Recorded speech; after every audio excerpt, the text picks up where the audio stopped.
በእርግጥም ትሁት ለናታን እናቱ በህይወት እንዳለችና ከዚህ ምድር ደግሞ እንዲያስወጣት ብታደርግ ጥሩ ነበረ። ግን ይህን ለማድረግ ብዙ ጊዜያቶች የሚፈጁባትም ይመስላል። ለአባባም ሂዳ ናታን በህይወት እንዳለና ሁለቶችም እንደማይታወቁ ነግረዋለች። እንግዲህ አባባ ተጨንቋል። ትሁት ራሽን ጠብቂ፣ በጣም ከባድ ውስጥ ነው ያለሽው። ቤቲ ደግሞ በተለይ ሚስጥሯን ከነገረቻት በኋላም ከፍቷታል። በትዳሯ ደስተኛ ያልሆነችው እንግዲህ ለገንዘብ ብላ ያገባችው ባሏ ምንም ደስታ እየሰጣት አይደለም። ደስታዋና ፍላጎቷ ከናታን ጋር ቢሆንም ናታን ደግሞ እየፈለጋት አይደለም። ይሁን ብላ ደግሞ ወደ ኪችን ከሄደች በኋላ ቆይ ግን ያስጠላለሁ እንዴት ትሁት በማለትም ጠይቀቻት። ትሁትም አይ እንደዛ አይደለሽም ቆንጆ ነሽ በማለት ነበር የመለሰችላት። ቲናም አባባን ወደዛ ቤት የመጣችበትን ጉዳይ ጠይቋታል። በመጨረሻም የት ሄዶ ነው ካሌብ የሚል ምላሽም ነበር የሚጠይቀችው። እሱም ካሌብ ለስራ ወደ ውጭ ሀገር እንደሄደ ነግሯታል። ታዲያ መቼ ነው የሚመጣው? እስከ መቼ? እኔ ካንተ ምንም የምፈልገው ነገር የለም በማለትም እንደተለመደው ጠይቀዋለች።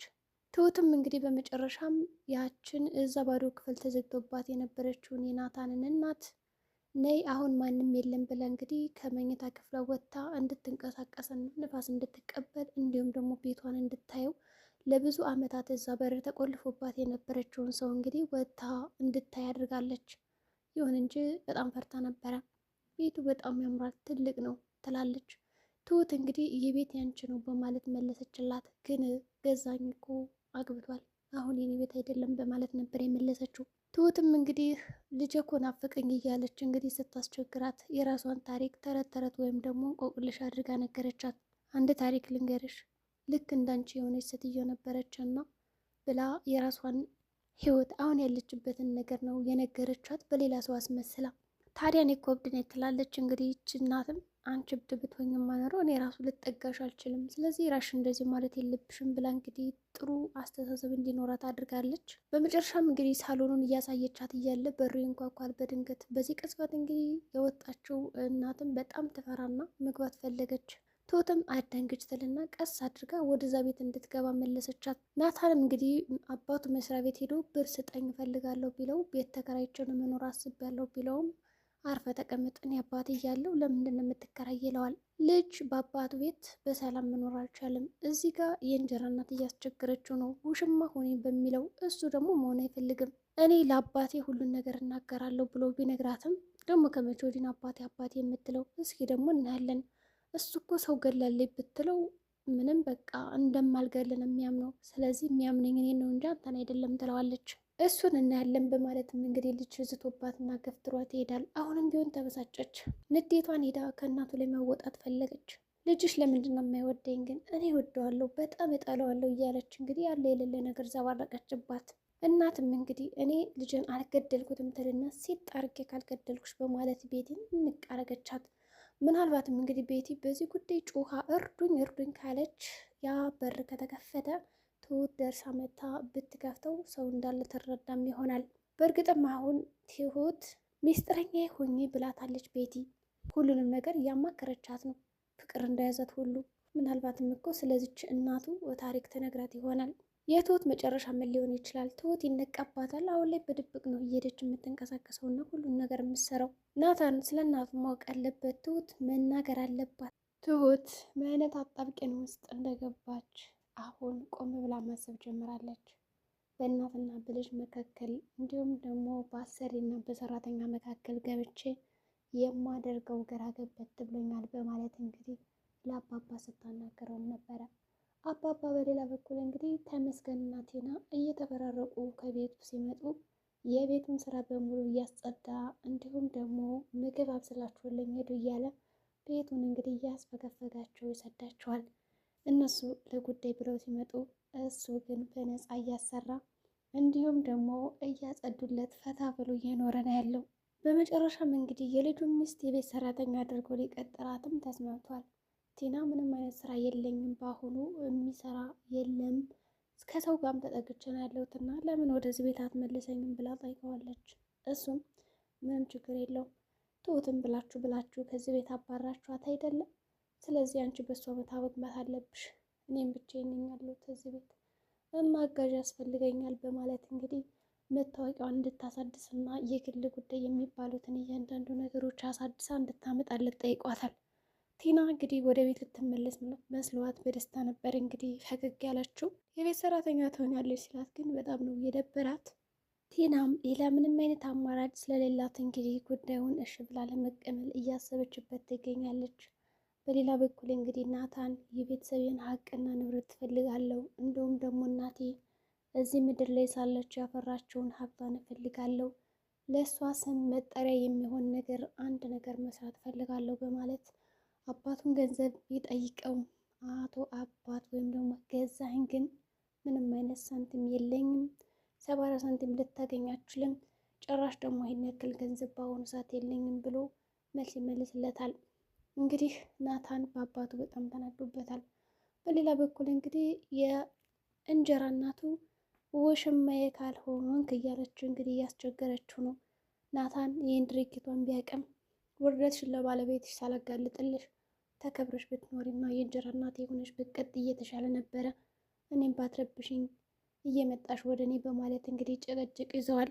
ቤቲ እንግዲህ ናታን አልፈልግሽም ስለሚላት ስለሚጠራት እንዲሁም ደግሞ ዞር በይል ብሎ ስለሚያንከላክላት ንዴቷን እየሄደች የምትወጣ ከእናቱ ላይ ሆናለች። ከእናቱ ላይ እየሄደች እንግዲህ ልጅሽን ገለሸዋል፣ ሞቷል እኮ ደግሞ ማንም አይወዳሽም፣ አንቺ እኮ እብድ ነሽ እያለች እንግዲህ ናታን የሚያናዳትን ንዴት ከእናቱ ላይ እየሄደች መበሳጨቷን አልተወችም። እናትም እኔ ልጅን በጭራሽ ግድፍክም እያለች እንግዲህ ብትመልስላትም ኧረ እባክሽ ይሄማ አንቺ ነሽ እንጂ እንደዛ አደረግሽው፣ ታዲያ ማን ነው? ቢኖርማ እኮ ይመጣ ነበረ ያይሽ ነበር በማለት እንግዲህ እያሰቃየቻት ትገኛለች። ተራ በተራ እንግዲህ ቤት ዘግተው የሚያሰቃዩት የቀድሞ ባለቤቱ የገዛኝ ሚስት ተሰቃይታ ትገኛለች። ትሁት ግን እንደተለመደው በድብቅ እየገባች ከዛ ቤት ምግቦችና የተለያዩ ነገሮችን እያቀበለቻትም ነው። ታዲያ በሁለቶች መካከል እንግዲህ ክፍተት አለ። ለምንድን ነው እስካሁን ያልመጣሽው? ምግብ እንኳን ምንም አልበላውም፣ ብዙ ቀናት እኮ ሆነኝ ትላታለች። ትሁትም እንደው ይቅርበኝ፣ እንዴት ግን ሰው ታውቂያለሽ፣ ተደብቀን የሚመጣ ከዚህ እኔ አንቺን ለማግኘት ብዙ ነገር ማድረግ አለብኝ። ምናልባት ከቤቱ ከሄዱልኝ ወይም ደግሞ ሴተኛ ነው እንጂ መምጣት የምችለው፣ ስለዚህ ሁል ቀን እነሱ እያሉ ልመጣ አልችልም እና ይቅርታ አድርጊልኝ፣ ተረጂኝ በማለት ለናታን እናት ትነግራታለች። እሷም እንግዲህ እሺ እንዳከጂ ሁለተኛ እያለች እንግዲህ ለማመን ተገዳለች። በእርግጥም አሁን ቤቲ እጅ ከፍንጅ ሳትይዛት አትቀርም። ትሁት እንደተለመደው በድብቅ እዛ ቤት እየገባች ምግብ እያቀበለቻት ትወጣለች። በሩንም እየቆለፈች ነው የምትወጣው። ግን ደግሞ አንድ ቀን መያያዙ አይቀርም። አቶ ገዛኝ ቢሆንም እንግዲህ ተራ በተራ እየሄደ ሲናደድ ልጁም የሆነ ነገር ሲጠይቀው አንቺ እብድ ነሽ እያለ በጣም ያሰቃያታል እናቱን። ትሁት አሁን ላይ ምን ማድረግ እንዳለባት ግራ ገብቶት ብሏታል። ልጅም እንግዲህ እናቱ እንደሞተች ነው የሚያውቀው። ግን ደግሞ በር ከፍቶ ሊገባ ሲል እንዳይገባ ከልክለዋለች። ምናልባት እንግዲህ ከፍቶ ቢገባ እናቱ በህይወት እንዳለች ያውቃል። ግን ደግሞ ድንገት ሳያስበው እዛ በር ገብቶ ቢሆን ምን ሊፈጠር ይችላል? በእርግጥም ደንግጦ ነው በዛው የሚቀረው።